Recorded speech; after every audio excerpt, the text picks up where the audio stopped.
though the souls are same in terms of energy, but in character they are unique. So each one of us is unique. Even like if there are two twins, born identical genes, you can say they look same, everything, but their characters are different. If you notice that sometimes two brothers or two sisters are there, identical, but there's slight difference in their character. One may be introvert, the other will be extrovert, or some difference is there. So you cannot have same. Just like sometimes you see, due to complication of the genes, you find the Siamese twins. So they share the same body, head is different. Or sometimes they share the same body, another body comes from the hip. The same soul, but although they're connected together, they share one heart, one stomach, but two mouths. So if you eat with one mouth, the other mouth say, hey, what about me? I also need to eat. But same stomach, so energy comes from the stomach. But still, both the persons who are connected also need to eat. One will not say, well, you have eaten, so I don't need to eat. Also, one feels tired and goes to sleep, the other one doesn't want to sleep. Then what happens? You are in a bit of a dilemma. But then somehow you have to bring a kind of compromise so that you both get time to sleep and rest.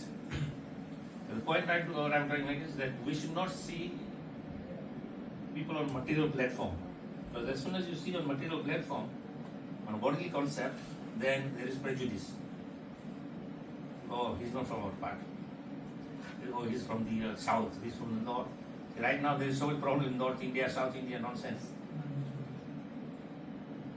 Now when the monsoon comes, monsoon does say, oh, I'll go to only South India and not go to North India. Rain comes everywhere.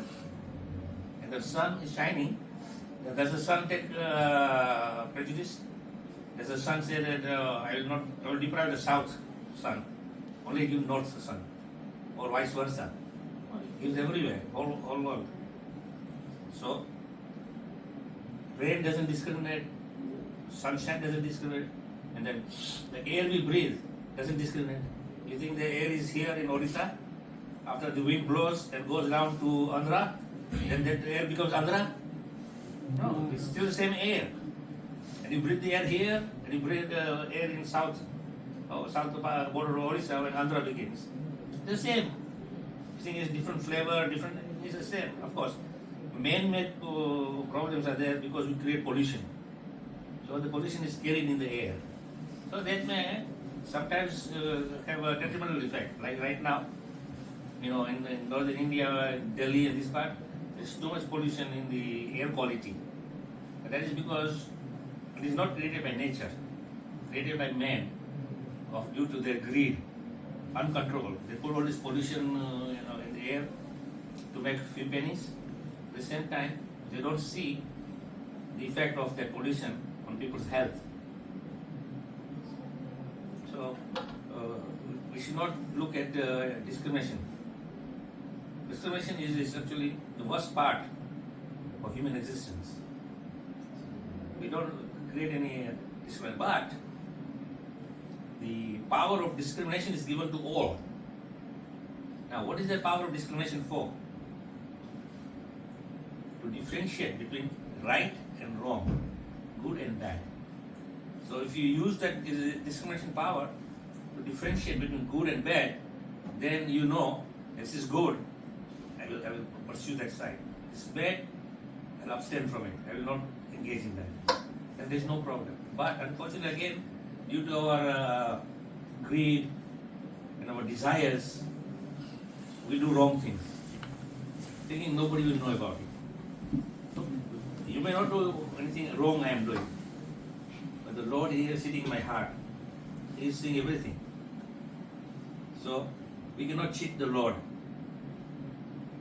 And the second person you cannot cheat is yourself, because you know you are doing wrong. I may not see you are doing wrong, but you know you are doing wrong. So you cannot cheat yourself. So therefore, that discrimination power is given to us to differentiate between the right and wrong. And if you want to live like a happy person in this material world, then if you follow the righteous path and don't do anything wrong, then you'll be happy. Everyone will be happy because nobody will do anything bad. But everybody's doing bad, everybody's doing good, everybody's causing problems, discrimination going on for evil thoughts. So many things are messing you up. And then what happens? You have one very unhappy life. But I don't think anyone in this room is sitting here is looking for unhappy life. We are all looking for happiness. And why you have chosen the engineering course? So you think that engineering will help you become happy. It will give you a good degree. And good degree means you get a good job. You get a good job means you get good salary. And at least basic necessities of your existence will be provided without any difficulty. So that will give you some happiness, but not real happiness. Because wealth cannot give happiness to anyone. We have so many people who are so rich, unbelievably rich, but they are not happy. So I will not go beyond India, I will just give an example of India. There is Mr. Ambani. Dhirubhai Ambani, he was a petrol pump. Somehow his karma was so good that he is destined to become a millionaire. So he became a millionaire. Then he died. Then his two sons inherited the Dhirubhai Ambani's kingdom. And the wealth was shared between two brothers equally. One flourished, the other one went downhill, bankrupt. Something is wrong somewhere. At the same time, because of the two brothers, they could have lived happily together without splitting the wealth of the father. So they will share together. Then what is the problem of discrimination or you get more, I get less? It's none of this. We eat together, we share together, we live together in one house. So you live happy. And the wealth is commonwealth. But here the wealth is split. Now, because of the split in wealth, the two brothers are having tussle between the two. So the two brothers are not getting on with each other, Anil and Mukesh Ambani. So their respective wives are also not getting on with each other. Why? Because their husbands are not getting on together. And their children are also against each other. I mean, there's nothing wrong, nothing there to be against each other. So they're brothers, cousins. But why is that? Because of my father don't get on with his father, my father don't get on with his father. So because the fathers are having problems, the wives are getting problems, the children are getting problems, and it will go all the way down to generation after generation. But they're not happy. You can ask Mr. Ambani that are you happy? Wealth will not buy you happiness. It's an illusion. Wealth, as I said, will buy you the basic necessities you want. Now, let's take for example, I am just an average person. I make an average salary. So I have steel plate. And in my steel plate, I have 2 rotis made with wheat. Then I have some green sabjis and some rice and some dal. And you are really rich person. And you have golden plate. Pure 24 karat gold. So you have your golden plate, I have my steel plate. When I sit down to eat, am I eating golden chapati? I'm eating same chapati. Because you can't eat gold. So even if you eat in gold plate, do you think that chapati is going to taste any better? It's not. And even if you eat in golden plate, do you think the food you eat will digest nicely or give you problems? So same, no? So why this thing that rich people are better off and poor people are struggling? No. Everybody needs basic necessity. What we call in Hindi, roti, kapda or makan. So if you have basically roti, some clothing to wear and a little roof over your head, then you should be happy. But no, I want more. So Mr. Ambani, you know that he's got this Intira, costs almost $1.5 billion. I don't know, 10, 20 story building. husband and wife and 2 children. Daughter is married. So in the whole building, so many rooms are there. Who is staying in there? Only 3 people, 4 people was member, and rest is all staff. So just for the staff, you're making so much hassle. And if you have staff, you have to pay them also. Staff is not free. See? So there's so much anxiety. Do you think he's a happy man? I sleep in a small room on a bed. You sleep in a very giant room with a bed. Are you going to get better sleep in a giant room and a small room? Sleep is sleep. Where does sleep come from? When you're peaceful in the mind, peaceful in the heart. And you sleep, you feel comforted. But you are full of anxiety and the heart is not peaceful. No matter how best, the advertisement, sleep well, that's mattress. That this is the best mattress. You buy this mattress, you will have good sleep. I guarantee you won't get good sleep. Unless you have a peaceful heart. If you have a peaceful heart, then even if you're sleeping in a wooden shack, you should be sleeping comfortably. But it's not the bed or the environment that makes a difference. It's the state of mind and consciousness. So happiness comes from there. Otherwise, we are chasing this illusionary happiness. In reality, I say, we don't know what happiness is. We think we know what is happiness. And therefore we are chasing after happiness which doesn't exist.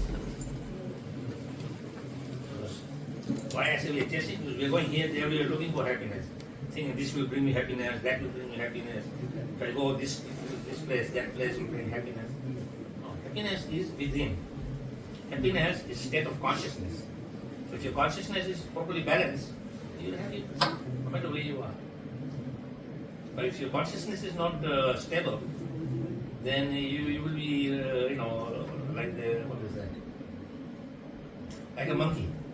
See, monkey is sitting on a tree, and his good fortune is that he's got a nice big tree, and mangoes are in season, so mangoes are growing, but he's not happy. He goes from this tree to this tree to this tree to that tree, it's going tree to tree. Thinking mango in that tree will be better, mango in that tree will be better. But mangoes are mangoes, same, no difference. Of course, if there are different like Alfonso, Apus or Kesari, different species of mangoes, they might taste a little different. But otherwise, it's the same thing. So we see monkeys, they are jumping from tree to tree. They are not satisfied. So we are like that, jumping from here, there, they are looking for happiness. We don't find happiness. Happiness is right there in your backyard.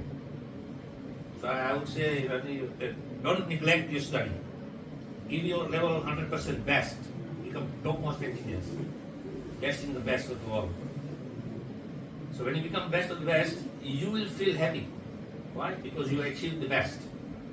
Second, now it is if it's in your karma to get a good job with a good company, you will get it. And if your karma is not good, then you won't get it. See, at the end of the day, it depends on karma. So you study nicely, and then rest you leave to the Lord. Whatever He dispenses, you have to accept it. So Bhagavad Gita actually teaches us the secret to be happy is be satisfied with whatever is given to you. Don't hanker for more. Because hankering for more will not bring you happiness. If you are happy, what will you do? You will make others happy also. That's all. So we don't chase for this rainbow. You see rainbow, you see when the rainbow comes, and you see all these 7 colors in the sky. But it's just a reflection of light in the water drops. But there is no real rainbow there. It's just a reflective light. The same thing, we are chasing for this so-called rainbow of happiness. But there is no happiness like that. Happiness is when you are self-content, satisfied with what is within you. And that will bring you happiness. Otherwise, you'll never be happy. You see, I'll give you a few examples. Michael Jackson. Now, you all heard of Michael Jackson. So, in his youth, at the age of 5, he had his first top single in the music world.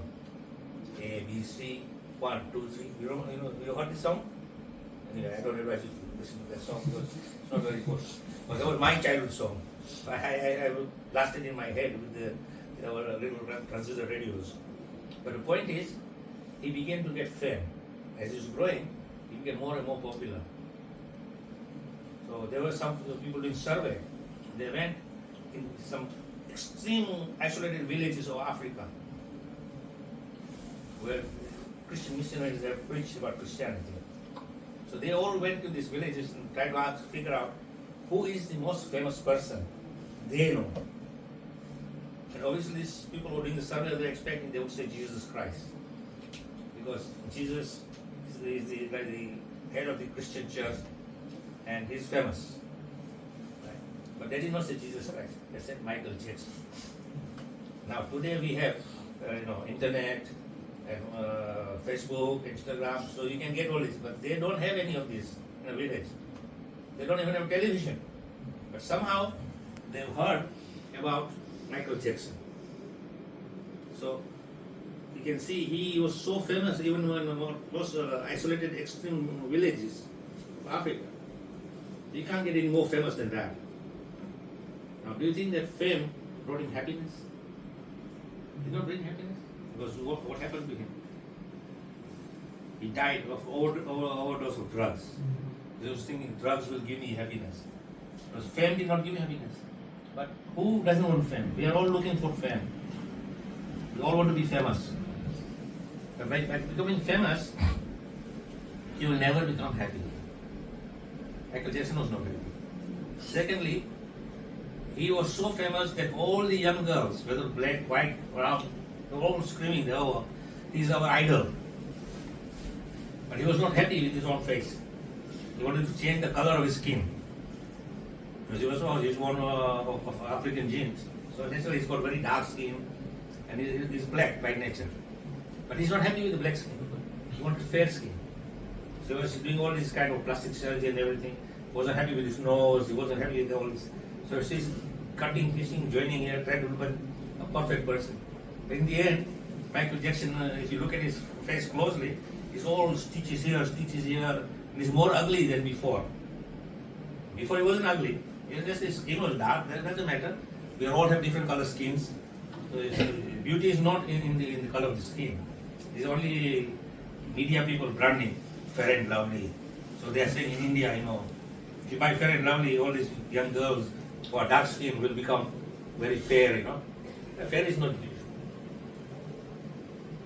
beautiful. Beauty comes from where? The soul. If your soul is beautiful, that will permit outwardly your beauty.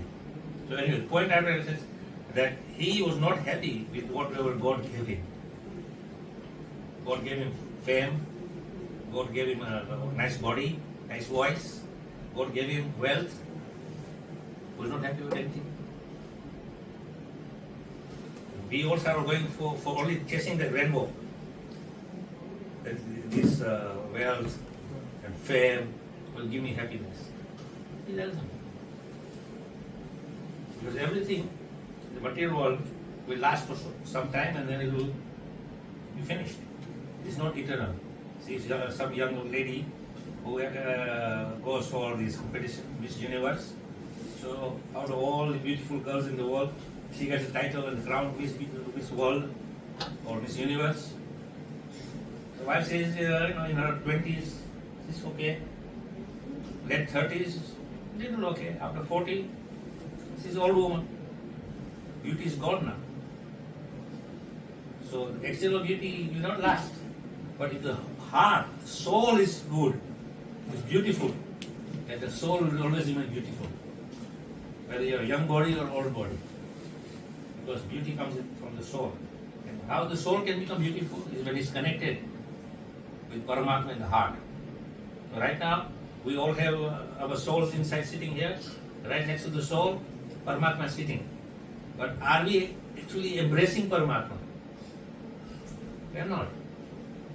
Only those who are seeking for spiritual enlightenment, become spiritually alive, they will be looking for God. So of course we say, don't look for God outside, look for God within your heart, because He's there in your heart. So when you actually find this Paramatma in your heart, you embrace Him, then you're very happy. But you want to turn away from the Supreme Lord, who is right next to you, and you want to go look for him everywhere.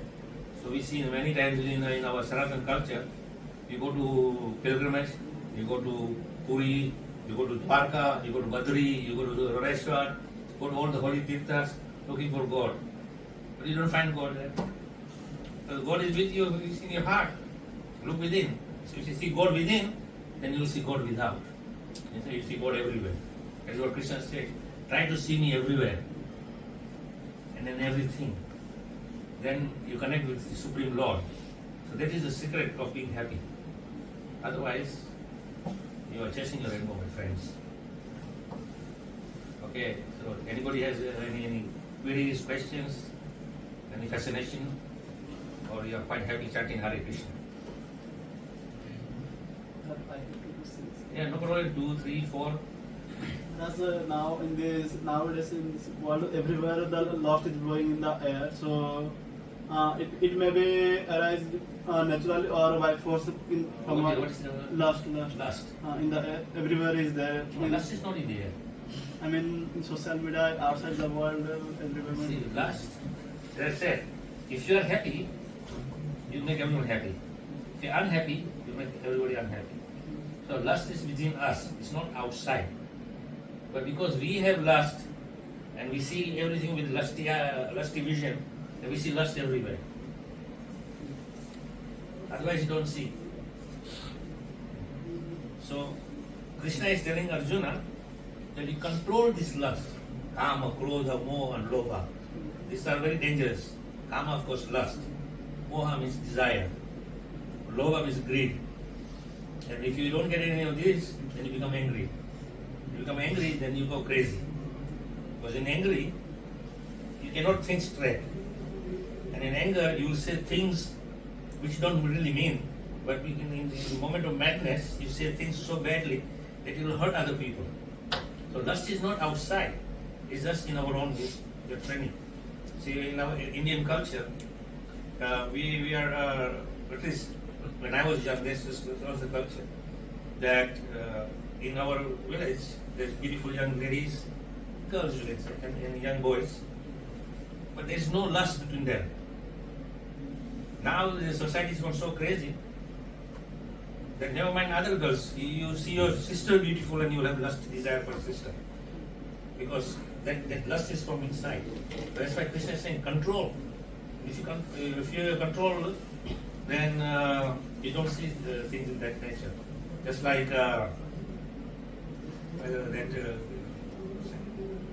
jaundice. If you have jaundice, there's a liver disease. Because of that, your eyes go yellow, and you see everything yellow. Actually, in reality, there's nothing yellow. But because of this defect, which is jaundice, you start seeing everything yellow. So similarly, when we are lust inside, I see everything in the eyes of lust. But lust is not in the air. How to control that lust? Well, Krishna is saying, Arjuna, think of me. Do the right thing. As I said earlier, you have discrimination power. You discriminate between right and wrong. So this will enable you to control.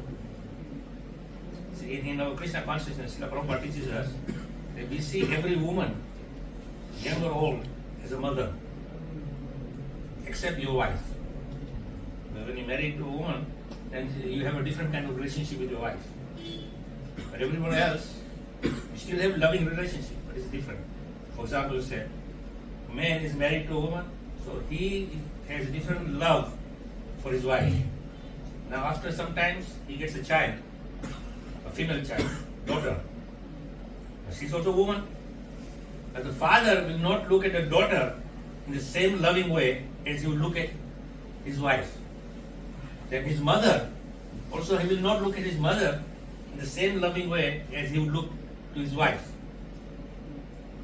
Understand? So it's how we are culturally brought up, what we call sanskar in our Hindi language. That if sanskars are good, then you see everything properly. So if you're trained. So in Krishna consciousness, everybody is trained that you see all women as mothers. If you see in the right way. And then see, in the next we see everything with respect. Respect everyone. So then, unless until you have proper knowledge, you will think everything in terms of sense enjoyment. That everything is an object of enjoyment. But it is not an object of enjoyment. Really, as I said earlier on, we don't know what happiness is. But the same thing, we don't know what enjoyment is. We think we know, but what we think is going to be object of happiness or enjoyment will actually turn out to be negative. It won't bring you happiness or enjoyment. Is it clear some of your understanding? Okay. We are chanting the name, but during chanting, even sometimes our mind, even if we don't want, our mind get distracted, thinking about something else. So how can we control during the Well, chanting? see, that's why I'm saying that when you're chanting, you have to be focused, attentive chanting. So when you're chanting, you have to hear every syllable you say, Hare Krishna, Krishna Krishna, Hare Hare, Hare Ram. Then you are focusing because you're hearing and you're chanting. But if you're hearing different thing and chanting different, then mind will wander. See, you have to focus. So this is why Bhaktivinoda Thakur says that it is also offense to chant the holy name by being inattentive. So be attentive. Well, of course, attentive chanting comes with practice because it's not something automatic. You have to be conscious every moment. And then if you chant with that, then it's no